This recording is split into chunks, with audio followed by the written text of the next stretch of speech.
4 April रोजी महानगरपालिकेचे सफाई कर्मचारी नालेसफाईचं काम करत असताना हुतात्मा पार्क इथल्या नाल्यात एक शीर नसलेला मृतदेह आढळून आला होता. या प्रकरणी जुना राजवाडा पोलिसांनी अज्ञाताविरोधात गुन्हा दाखल केला होता. तब्बल 8 महिन्यांनंतर या खुनाचा उलगडा करण्यात स्थानिक गुन्हे शाखेच्या पोलिसांना यश आलंय.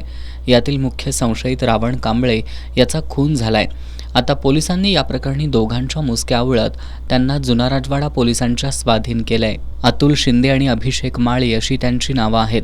तर तिघा अल्पवयीन मुलांना बालसुधार गृहात पाठवलंय. 3 एप्रिलच्या रात्री नशेत असलेल्या तरुणांना एवढ्या लहान वयात व्यसन कशाला करता अशी विचारणा केल्याच्या कारणावरून त्यांनी शाहूवाडी तालुक्यात राहणाऱ्या आणि कोल्हापुरात वेटरचं काम करणाऱ्या अशोक पाटील यांचा 4 ते 5 मित्रांनी मिळून खून केला होता.